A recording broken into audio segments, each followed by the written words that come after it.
Bonjour et bienvenue les amis sur cette nouvelle vidéo de GR Motors. Donc aujourd'hui épisode 7 sur le remontage de ce moteur de Porsche 997 Turbo. Donc aujourd'hui on va procéder à la remise en place du vilebrequin dans le carter moteur ainsi que la fermeture du carter moteur. La dernière fois on s'était arrêté à la remise en place des bielles. Et bien écoutez, on va voir tout ça juste après le générique.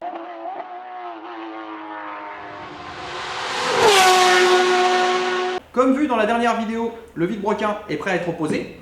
Donc les bielles ont été remis en place dessus, vous l'aviez vu. Tout a été serré au couple, donc là c'est prêt à reposer. Moi j'ai préparé mes différents éléments, donc ma visserie est prête. Les différents supports qui vont être à remettre en place au moment où on va refermer les deux carters pour boulonner tout ça. Ici, et bien là, j'ai, voilà, parce qu'on a des petits joints à remettre sur ces ensembles de vis là, qui eux font l'assemblage au niveau des paliers de vilebrequin. Donc on va voir ça après. Et bien évidemment, là il y a le joint. Le gros joint spi qui se met sur la partie vilebrequin à l'arrière là. Donc voilà. Donc eh bien écoutez, ce que je vais faire, c'est que je vais prendre la caméra au point et je vais vous faire voir ça un petit peu plus près au niveau des carters, des deux demi-carters, tout ce que j'ai préparé. Et puis après on verra la remise en place de ce vilebrequin ainsi que la fermeture des deux demi-carters. Allez, c'est parti. Alors là on se retrouve en présence du demi-carter moteur, vous l'aviez vu la dernière fois dans la précédente vidéo. J'avais fait la remise en place des différents goujons, remise en place de la pompe à huile, donc arbre intermédiaire avec ces chaînes qui viennent donc entraîner les arbres à cam. Donc là j'ai mis aussi en place les demi-coussinets de palier, donc vous allez voir sur l'autre demi-carter c'est la même chose. Et là, petite particularité, donc c'est bien des carters Menzger comme tous les autres moteurs à refroidissement par air d'ancienne génération. Mais sur la 997 Turbo, ils ont conservé ces carters là, mais ils ont fait des évolutions. Et en fait, ici, on se retrouve avec des petits joints toriques qui sont à mettre en place, vous allez voir. Donc, partie assez délicate, hyper important. En fait, ils ont mis ça, ils en ont rajouté 4 entre les deux demi-carters. C'est pour limiter, pour supprimer d'éventuels fuites d'huile qui pourraient arriver. Donc et bien voilà pour ce qui est de l'explication sur ce demi-carter. Donc là, comme d'habitude, je vais repasser encore un petit coup de nettoyage soufflette. Maintenant vous commencez à me connaître sur mon côté maniaque. Et eh bien on va pouvoir mettre le vilebrequin en place, mettre nos goujons pour les demi-carters avec les fameux petits joints. Et après, là c'est là qu'il y a la partie délicate parce qu'il va falloir remettre remettre les demi-carters en faisant passer les bielles, les chaînes et toute la visserie sans qu'il y ait rien qui bouge et sans qu'il y ait rien qui tombe. Donc là, la partie vilebrequin, ça vous l'aviez vu la dernière fois. Vous voyez ici, moi j'ai préparé toute ma boulonnerie ainsi que les différents supports qui sont à boulonner en même temps que les demi-carters. Là à côté, eh bien, j'ai mes fameux goujons, ceux qui sont montés avec des rondelles. Je vais vous faire voir après, bien particulier, avec les fameux petits jointeries qui vont être à mettre dessus, à ce niveau-là. Ici, on a l'autre demi-carter. Donc vous voyez, là je l'ai préparé aussi. Bon, celui-là aussi, il a été entièrement nettoyé. Les demi-coussinets sont mis. Donc là c'est pareil, un dernier nettoyage et puis après ça sera prêt à réassembler bien évidemment. Il va y avoir le cordon de pâte à joint à mettre sur le pourtour, donc en suivant les prescriptions du constructeur bien évidemment, parce qu'il y a un emplacement et un diamètre de filet de colle, de pâte à joint à mettre pour que ça soit le plus étanche possible. Et bien évidemment on respecte aussi la qualité de la pâte à joint à mettre parce qu'elle est bien spécifique à Porsche. Donc là on va procéder à la remise en place du vilebrequin dans le demi-carter. Donc là, je vais procéder à une dernière inspection visuelle pour être sûr que j'ai rien oublié déjà et que tout est parfaitement propre, tout est bien à sa place. Lubrifier mes demi-coussinets, mettre mes joints spi en place et là je vais poser mon vilebrequin. Donc là je vais vous mettre ça peut-être en accéléré, je vous laisse des vues, je vais voir comment je vais faire. Donc allez, moi c'est parti, je vais faire mes contrôles et je repose mon vilebrequin.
Alors, vu sur notre carter moteur avec le vide-broquin remis en place, hein, donc vous le voyez, hein, opération quand même assez délicate, hein, il faut bien se positionner, ça pèse un certain poids quand même. Il faut surtout faire en sorte de faire aucun choc, hein, sur les demi-coussinets. Donc, eh bien là, le vide-broquin est remis à sa place, hein, ainsi qu'avec le palier et le joint ici. Et sur l'arrière, le joint spi est mis en place. Donc là, il va nous rester à mettre, avant de reposer le demi-carter, on a les fameux goujons à mettre dans ces trous là, avec les fameux petits joints toriques à mettre en place, hein, sur 4 endroits différents. Voilà. Et puis après, évidemment, hein, juste avant de poser, on va avoir la pâte à joint à mettre. Et là, on a un petit joint aussi à remettre ici en bas, là, qui manque, que j'ai pas remis encore. Et après, on va pouvoir refermer nos demi-carters. Mais avant ça, on va préparer nos goujons avec les joints toriques pour pouvoir les remettre en place ensuite. On arrive donc sur la partie importante et délicate, hein, sur ces fameux carters Menzger. C'est que là, voici en fait les goujons d'assemblage, hein, qui vont permettre d'enserrer les deux demi-carters au niveau des paliers de vide-broquin, parce que bien évidemment, vous avez des écrous tout le tour, hein, pour faire l'étanchéité. Alors là, la partie importante, c'est qu'en fait, vous voyez, ces fameux goujons, ils sont composés, alors j'espère que vous allez bien voir, d'une rondelle ici, hein, et en fait, à ce niveau-là, comme je vous disais la dernière fois, en fait, je ne sais pas si vous allez bien le voir, mais en fait ici, le diamètre, toute cette partie-là, a un diamètre inférieur aux extrémités, parce qu'en fait, comme je vous disais, la circulation d'huile passe à travers le goujon. Alors attendez, je vais essayer de vous faire voir avec le carter à côté, pour essayer de comprendre un petit peu ce que je raconte et comment ça fonctionne.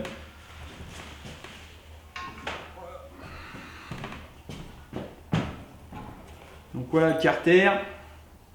Donc, alors pour faire simple, en fait, hein, eh bien ici voilà, on a les trous là. Donc on a le goujon, vous voyez, qui traverse comme ça.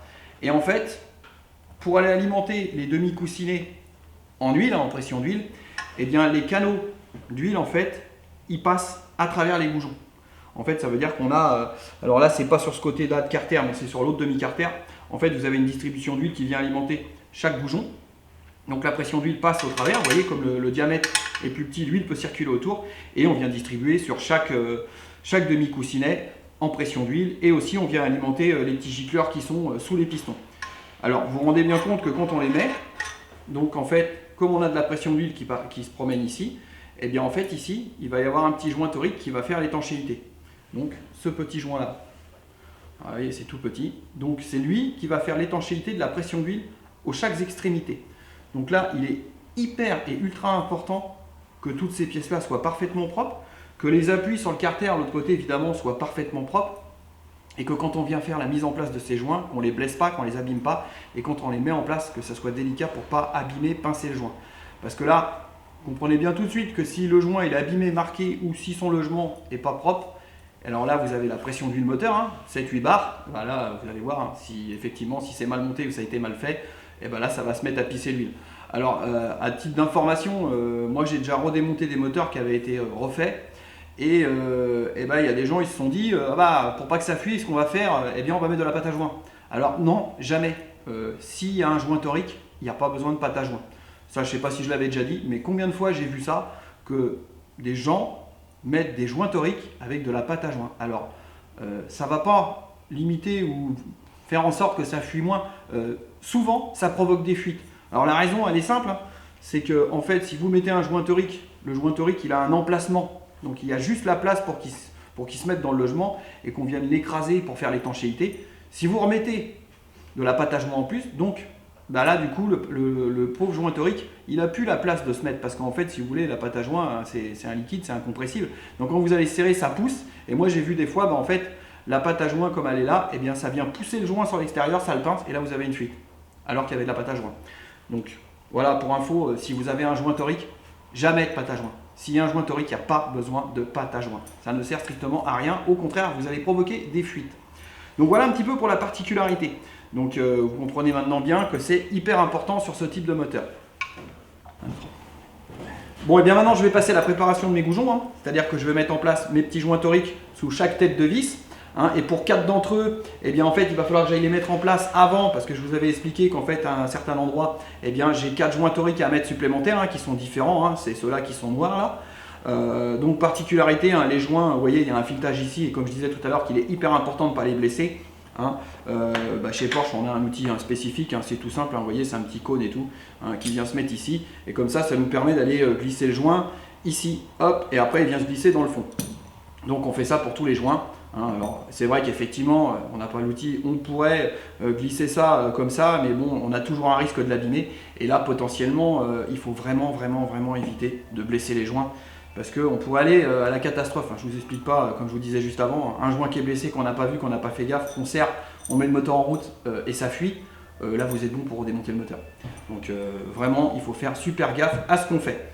Et bien là, je vais mettre en place tout ça. Hein, et puis après, on mettra en place les goujons sur le carter avec les 4 petits joints.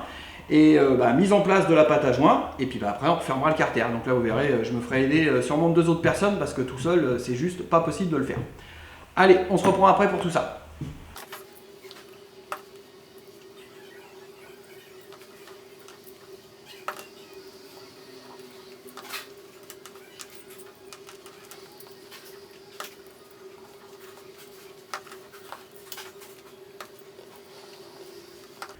Alors, eh bien, j'ai préparé mes goujons. Donc, comme vous avez vu, en fait, j'en ai préparé que 4 parce que là, en fait, je vais en monter que 4. Alors, pourquoi j'en ai préparé que 4 et j'ai pas préparé tous les autres? Parce que vous avez vu avec le montage, avec le petit outil spécifique pour ne pas les abîmer, eh bien, je les ai huilés légèrement.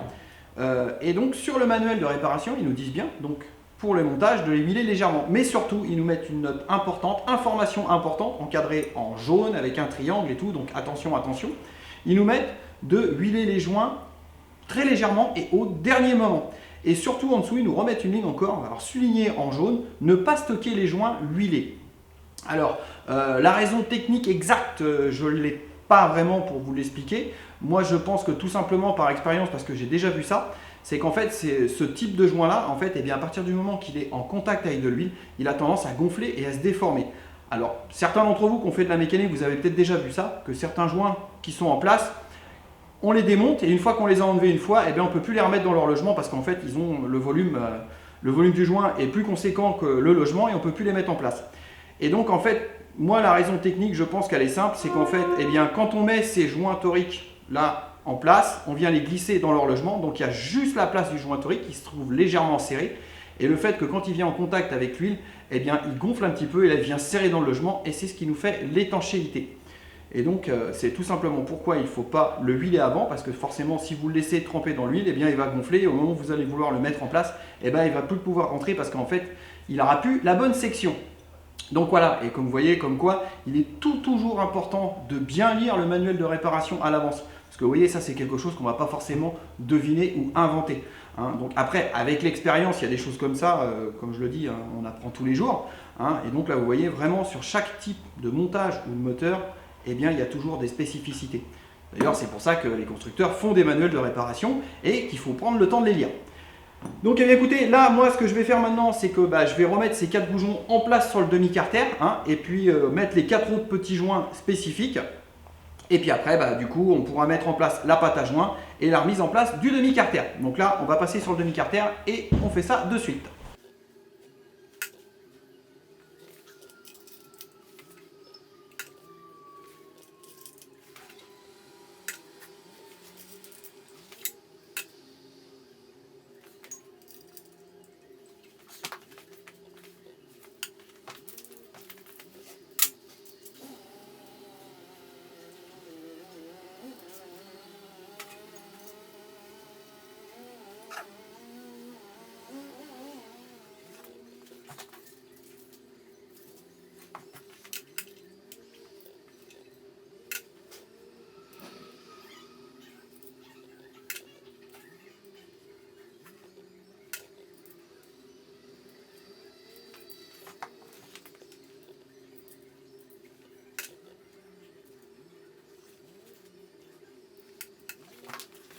Le demi-carter, il est prêt. Vous avez vu, j'ai remis en place les 4 goujons avec leurs petits joints respectifs. Donc ici, j'ai déjà tout recontrôlé. Tous les joints sont à leur place. Là, cette partie-là est prête à recevoir le deuxième demi-carter. Donc le deuxième demi-carter, là, je l'ai mis sur l'établi. Lui, il est propre aussi. Tout a été nettoyé. Et là, je vais procéder à la mise en place du joint tout le tour. Hein. Et puis après, avec Romain et Valentin, eh bien, on va remettre ce demi-carter en place dessus. Allez, c'est parti.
Donc c'est bon, tout le monde est prêt. Yes.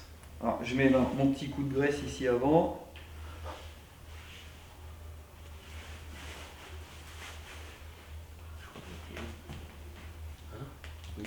T'as quoi? Je l'ai pris long. Voilà, on est nombreux hein, sur la même scène. Enfin là, il nous en manque un, il est à côté, il est caché. Ah. Désolé pour le cadrage parce que tout le monde fait pas la même taille ici. Hein. Bah nous ça va. Nous ça va. Oui, bah. Hein. Bon, vous êtes prêts les mecs là? Ouais.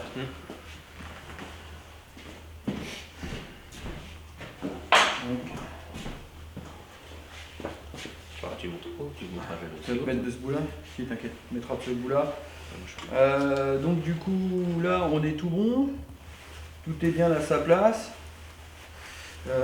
Attends, un petit détail.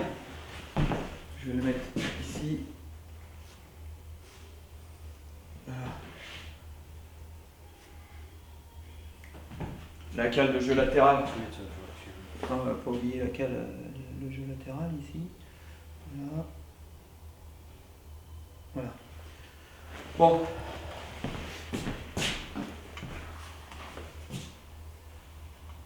Ça c'est bien, c'est bien, c'est bien. Allez.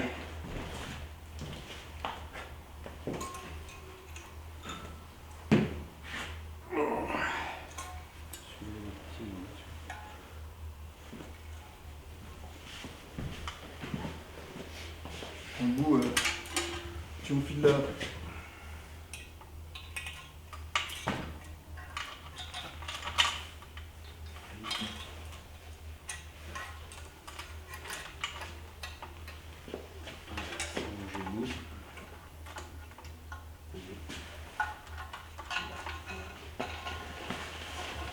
Tu nous guides en dessous, Romain, enfin Valentin, pardon. Parce que là on est bien.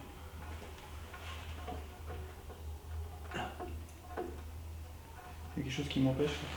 Ah, c'est celui-là. Ouais. Faut pas tirer un peu vers moi. Si.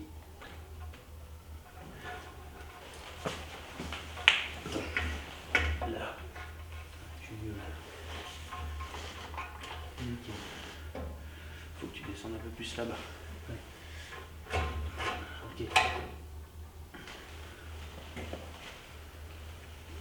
On appuie. Ouais. Moi j'ai du jour partout. Non, ça j'ai pas. C'était l'huile de centrage. Attends, fichier avec ça. Là.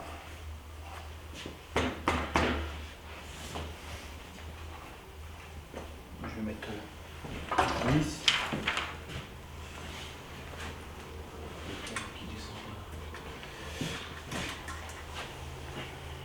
Bon, on est bon les gars? On est deux là, il va s'appliquer, je pense. On est régulier. Bah c'est un petit peu plus haut ici. Je pense que c'était pas des huiles de centrage. Les joints verts, non, c'est pas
Alors eh bien ça y est, vous avez vu, le bas moteur est complètement refermé. Vous m'avez vu avec Romain et Valentin hein, la remise en place de ce fameux demi-carter. Donc vous avez vu, hein, précaution hein, de bien faire attention à ce que l'on fait. Et puis là, voilà, on était obligé de se mettre à 3 hein, parce que vous avez vu, hein, ça pèse quand même un certain poids, il faut guider la chaîne, les bielles et tout. Donc après, à la suite de ça, eh bien, vous m'avez vu remettre en place la visserie avec les fameux petits joints toriques. Hein. Donc là c'est pareil, hein, partie délicate parce qu'il faut faire attention à ce que l'on fait.